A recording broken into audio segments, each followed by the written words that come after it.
For my entire teenage years, especially 18 and 19 years old, I told myself that when I turn 20, that's when I'm gonna start taking life a lot more seriously, which meant getting rid of the video games, getting rid of the bad habits, and really starting to take life by the balls and doing something with it. But now that I'm 26, would I agree with my younger self? So, most of my childhood years, growing up, I was a gamer. I loved playing video games. On top of that, I would always hang out with my friends. It was a fun time. And I would do reasonably well in school because I did aim pretty high in terms of the career path for later. Basically, my parents wanted me to be a doctor, so I had to get good grades. But it wasn't that hard in school, at least. So outside of that, I also went to the gym or did a lot of athletic activities for my entire youth until about 15, 16, where I really started taking a lot more seriously. So I would go to the gym every single day and start learning about eating and lifting. Okay. So that part was fine, but all other time was spent on gaming, which was fun. I don't exactly regret it. I think it was a fun part of my life. I like it, but I did know in the back of my head that I'm gonna have to stop at some point because in order to achieve the things I want, I'm gonna have to sacrifice or give up other parts of my life. I just intrinsically knew that. Nobody told me that. I just felt it. And I thought, you know what? When I turn 18, just because you're 18, it does not mean you're an adult. It's just a number. There are a lot of people who are well into their 20s who are still not adults. So I knew that doesn't define it. And so I decided to become an adult on my own, which was when I turned 20. And here's how that went. Quitting video games when you were a gamer for all of your life up until that point is not easy. It is basically part of you. So that took years to get rid of. So I'm going to be making a separate video on just that. But there were so many other things to work on that I didn't even think about. I just thought video games was the biggest one because it's eating up all of my time and I knew it can't be healthy or at least healthy for my goals. So once I began slowing down the video gaming, I started to realize I have a lot more time and I need to fill it with other things. So naturally, I was in school, so I filled it with school stuff, whether it was getting better grades or even trying to go to the gym more or eat more, all those things. But what ended up happening is my gaming time just turned into work time. So I ended up having plenty of time for work, which isn't a bad thing. That's a good thing. But throughout that, I realized that there are so many internal battles you have to win in order to level up as a human. Getting rid of a habit or an addiction is one thing, but acquiring all the skills along the way, that's where it's at. And I had no idea about that. Or the fact that you don't need to know so many things or be a certain age to start some kind of business. And I'm not talking about registering a legal corporation and you have to be an adult to do that. None of those things. I'm just talking about the fact that I could have started social media a lot younger because these things take a lot of time to grow and improve and grow, and that's the whole cycle. And my real first experimentation with different businesses started when I was 20. And while I'm not complaining, there are a lot of people that start way later. So in a way, I'm having a head start. But looking back, I didn't have to start being an adult when I was 20 years old or when I turned 20. Like as if that was the bridge that's it. No more being a kid. You have to be an adult now. While it partially worked because I did make a large mental shift during that year, I could have done it so much earlier. And I know there are people in their 30s, 40s saying, I wish I started earlier. And I'm in my 20s, and I am still saying I wish I started earlier. Of course, if everyone could go back in time, they would start as soon as they were conscious enough to think. But that's not going to happen. So at least someone else can hear this message and think, you know what? I was actually thinking something along those lines. Maybe when I grow up, I'll start taking things seriously. But there is no barrier. It's just an excuse in your mind. You start to think, or at least I thought, that I can't really do shit because I'm not 18 even. I can't even be legal in anything. So there's no point. One thing that I understood is all of those formalities, legalities, paperwork. None of that shit matters until you have a business that's actually turning over a profit. Because that's where the bulk of your work goes.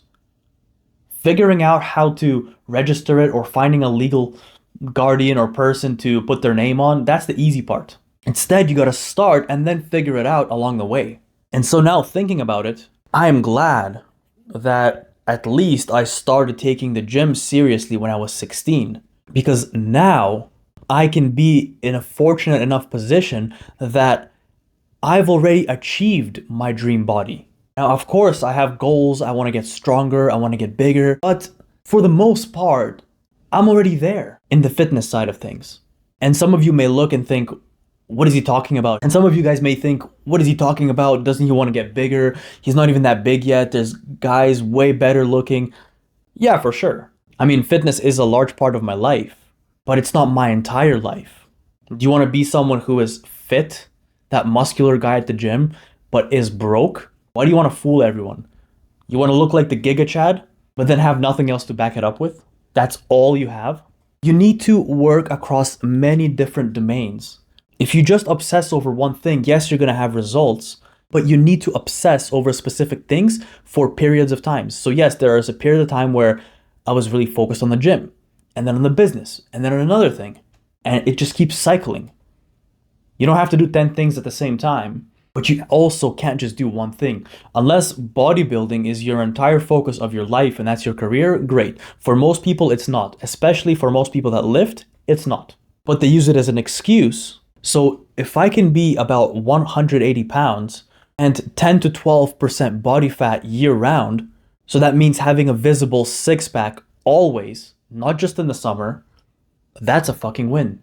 So look at it from that perspective. And so that's just one thing that I think I really did well and started as early as I pretty much could. You shouldn't really be strength and weight training when you're a much younger kid. But as for everything else, you guys sure as hell can get started way earlier than you actually think. Just imagine if you're sitting right there thinking, I'll start when I'm older. Do you know that if you're not even 18 yet, you're still in the, and you probably heard other people say it, you're still in the trial phase of your life, which means you don't pay for shit. You just get to try anything you can. You can start a YouTube channel, and by the time you're 20, so from 16 to 20, you could have a large enough audience to convert that into a business or to make income with, or at least enough to get by. That's so powerful. But then if you wait until you're 20 to just get started and now you're in school or more like university, so you have to take it more seriously, and then you need to get a job to pay for it, and you're probably living on your own or you're probably paying rent. Maybe you also have a car. Well, now you have so much on your plate. And it's a lot harder to focus on a little online business that you had a goal of when you were 16. And that's just from the business perspective. What about learning skills? You could realize that maybe it's a good idea to learn communication skills. And I'm going to keep on talking about this because for the longest time, I had no communication skills. And it's not the communication skills that everybody writes in their resume. You know, in the little section for your qualifications, can use Microsoft Excel, is good at communication. Everybody writes that. That's not actually communication. It just means you know how to say hi, hello, and exchange a few sentences. I'm talking the kind of communication that gets you places. How do you network with people? How do you stand out? How do you phrase or speak in such a manner and change your tonalities and body language so that people can see that you're an advanced human? And because of that, now they want to work with you or be with you or start a business together or go to the gym together because you're now a cool person to be around. You're fun. You can get shit done. You make things move. That's the kind of communication skills I'm talking about. And for myself, I always put it off far and far away because I'm an introvert. Why the fuck would I want to talk to anybody? Talking to people sounds scary. I hope I'm not going to have to do a lot of that in the future. Let me just pick a job or career where I don't have to do much of that. But it turns out the way the world works, and that as people, we're social creatures, So good luck getting by with no social skills or communication skills. You're not going to make it that far or as far as you want to. If you're okay maybe working an IT job and working from home and not really having to talk to anyone, well, guess what? Now the demand for IT is so much lower and the amount of degrees on the market is so high that you're not even going to land that job. It's not because you don't know how to program or code. It's because someone else is going to pass the interview who knows exactly what you do, maybe even worse. Maybe had worse grades than you, but they can talk. So they get the job where they can now sit at home and not talk and just do their job. Everything requires speaking. And if you can realize that maybe when you're 15 years old or when you're 16 years old, even if you're 12, start training that muscle, that communication muscle. Make jokes, talk, make fun of people, be a troll, it doesn't matter. You're gonna give your brain so much data over the years that by the time you're 16, 18, 20, you're gonna destroy all your competition. So no, you don't have to wait until you're an adult, 18, or how I said for myself, 20, to actually quit bad habits or start learning skills or start a business. You don't have to do any of that. You can start when you're 15. 12. Was it Elon Musk who coded and programmed his first little game on a computer and then sold it when he was like, what, 12 years old? And sure, maybe that's an extreme example, but it's possible. Fine, don't go that crazy. You like playing games? Start recording some, start posting some just for fun, see if somebody likes it. If nobody likes it, maybe you realize you're not good at entertaining people, so you gotta get better or do something else. But you can go through trial and error while you're still in the early phase of your life. Because by the time you're 20, it's game time. You actually have to start doing everything. You have no head start. And of course, some people in the 30s and 40s are going to say your 20s is the launch pad. That's your head start. But I'm talking even before that. We always hear about these kids becoming millionaires. And yeah, I know there's a lot of fake people on the internet where they go rent fancy shit and then they post it online and try to sell some garbage, some crypto scam. They're going to pull the new stinky butthole coin, whatever you want to call those coins, and it's going to go to the moon. Of course, those things exist, but there's still a lot of young, successful people these days. And how do you do that? Just start earlier. It's that simple. If you guys find this kind of content useful, applicable to your life, feel free to follow me. Other than that, I'll catch you guys in the next one.